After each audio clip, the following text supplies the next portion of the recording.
Mutant शहर में सारे म्यूटेंट बड़े ही प्यार से रहते थे। लेकिन एक दिन पुलिस को खबर मिली कि एक घर में किसी का मर्डर हो गया है। पुलिस वहां पहुंच जाती है। पुलिस देखती है कि घर के सारे दरवाजे बंद हैं। पुलिस को 3 लोगों पे शक जाता है, म्यूटेंट फिश, म्यूटेंट ईगल और म्यूटेंट ड्रैकुला पर। म्यूटेंट फिश कहता है कि वो तो सुबह से ही पूल में नहा रहा था। तबकि म्यूटेंट ईगल कहता है कि वो तो सुबह से ही कहीं गया हुआ था और अभी अभी घर लौटा है। और म्यूटेंट ड्रैकुला कहता है कि वो तो दिन में बाहर ही नहीं निकला, वो हमेशा रात को बाहर निकलता है। तीनों की बात सुनने के बाद पुलिस को समझ आ गया कि आखिर मर्डर किसने किया है। क्या आप बता सकते हैं?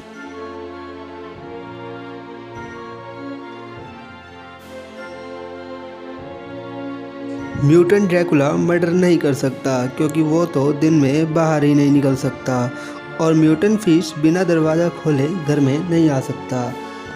तो बस म्यूटेंट ईगल ही है जो उड़कर बिना दरवाज़ा खोले घर में आ सकता है।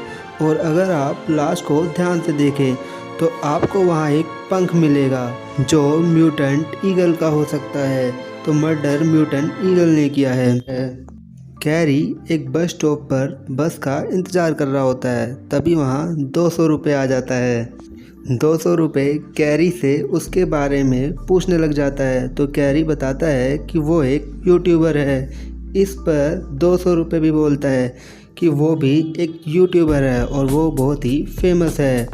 इस पर 200 रुपये कैरी को अपना यूट्यूब चैनल भी दिखाता है।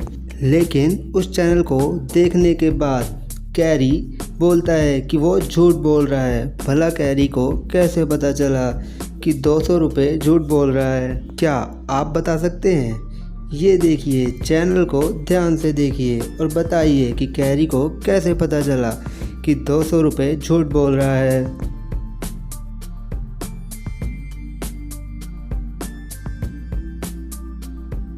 क्या आपको पता चला कि 200 रुपये कैसे झूठ बोल रहा है? अगर आप वीडियो को ध्यान से देखें तो वीडियो पे 1500 व्यू गए हुए हैं, तबकि वीडियो पे लाइक 15,000 हैं, जो कि नहीं हो सकता। इसका मतलब 200 रुपये झूठ बोल रहा है। ठंड का मौसम चल रहा है और पूरा शहर बर्फ़ से ढका हुआ है। रमेश की कार को किसी ने तोड़ दिया है। तो रमेश पुलिस को बुला लेता है। इंस्पेक्टर बड़ी दूर से आया होता है तो वो रमेश से पानी मांगता है। तो रमेश कार में से पानी की बोतल निकाल के इंस्पेक्टर को दे देता है। इसके बाद रमेश इंस्पेक्टर से कहता है कि कल रात उसने अपनी कार यहीं पार्क की थी और आज सुबह देखा तो उसकी कार को किसी ने तोड़ दिया है। और फिर वो महेश की तरफ इशारा करके कहता है कि वही कल रात को अपनी घर की छत से बर्फ़ निकाल रहा था। हो ना हो ये कार उसी ने तोड़ी है। तबकि महेश कहता है कि कल रात को तो ये कार यहाँ थी ही नहीं, ये तो सुबह ही आई है। दोनों की बात सुनने के बाद इंस्पेक्टर समझ जाता है कि दोनों में से कौन झूठ बोल रहा है। क्या आपको पता चला?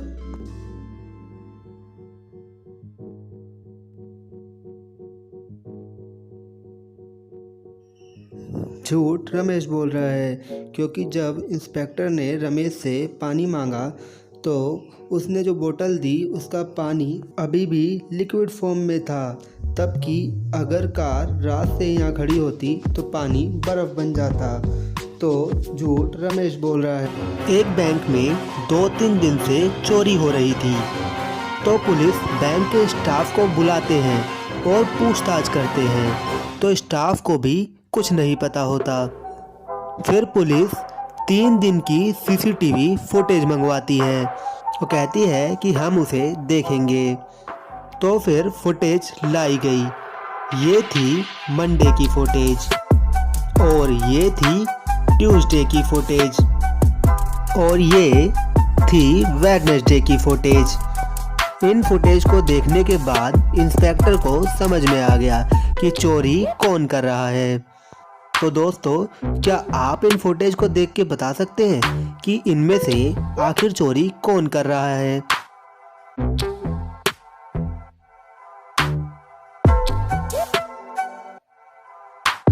पुलिस ने इस आदमी को ध्यान से देखा जिसने मंडे को अपने लेफ्ट लेग में प्लास्टर पहन रखा था और ट्यूसडे को अपने दोनों लेग्स में प्लास्टर पहन रखा था और वेडनेसडे को फिर से अपने लेफ्ट लेग में प्लास्टर पहन रखा था।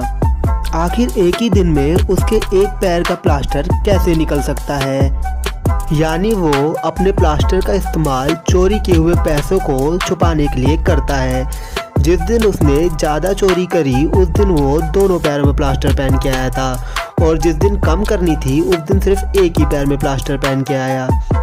और अगर आपको लगा कि ये चोर जैसा दिखने वाला आदमी चोर है तो आप इसे ध्यान से देखिए। इसने एक बैज पहना हुआ है जिस पर जोकर का निशान है, यानी ये सर्कस में काम करता है और आज सर्कस की ड्रेस में ही बैंक आ गया है। को किसी काम से बेंगलुरु जाना होता है तो वो टैक्सी वाले को बुला के कहती है कि मुझे बेंगलुरु छोड़ दो और वो गाड़ी में बैठ जाती है। अभी गाड़ी थोड़ी दूर ही पहुंची होती है कि प्रिया कहती है कि भैया गाड़ी में रेडियो चला दो। तब टैक्सी ड्राइवर प्रिया को बोलते हुए देखकर कहता है, मैडम मैं कुछ सुन नहीं सकता, मैं बचपन से ही बहरा हूँ।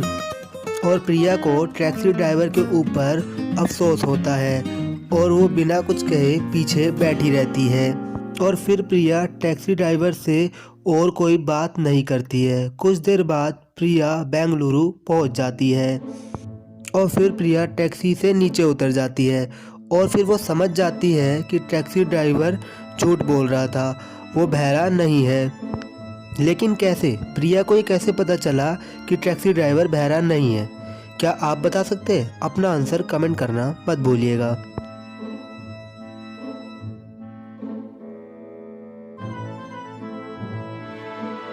तो चलिए जान लेते हैं इसका आंसर। जब प्रिया ने इसके बारे में थोड़ा और सोचा तो उसे पता चला कि अगर टैक्सी ड्राइवर बहरा है तो उसे कैसे पता चला कि प्रिया को बेंगलुरु जाना है, क्योंकि प्रिया ने उसे ये बात तो बोल कर बताई थी, तो वो बहरा नहीं है। क्या आपने इसका आंसर बता दिया था? एक नर्स को 3 हॉस्पिटल में कुछ फर्स्ट एड किट्स पहुंचानी है, पर तीनों हॉस्पिटल के रास्ते में एक एक नदी है जिसे पार करते ही फर्स्ट एड किट डबल हो जाती है। तो नर्स कुछ डब्बे लेके निकलती है और पहली नदी पार करती है तो फर्स्ट एड किट के डब्बे डबल हो जाते हैं। तो वो कुछ किट हॉस्पिटल में रखती है और आगे निकल जाती है। उसने फिर से नदी पार की और किट डबल हो गई।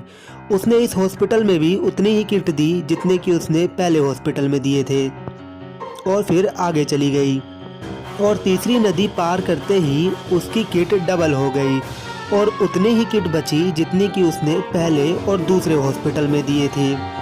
तो उसने बाकी बची हुई किट इस हॉस्पिटल में दे दी। तो दोस्तों, क्या आप बता सकते हैं कि नर्स आखिर शुरुआत में कितने किट लेके निकली थी और उसने एक एक हॉस्पिटल में कितने किट दिए? अगर आप चाहे तो पहेली को दोबारा भी देख सकते हैं और ध्यान से सोचिएगा और अपना आंसर मुझे कमेंट में लिखना बिल्कुल भी मत भूलिएगा। आपका समय शुरू होता है अब।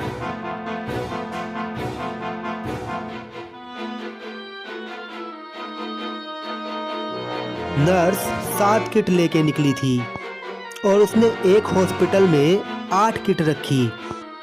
देखिए, 7 किट लेके नदी पार की तो किट डबल हो गए, यानी 14 हो गए। फिर उसने 8 पहले हॉस्पिटल में रखे तो बची 6 किट। फिर से नदी पार की तो हो गए 12। फिर उसने 8 दूसरे हॉस्पिटल में दे दिए, बचे 4। फिर उसने नदी पार की और डब्बे 8 हो गए जिसे उसने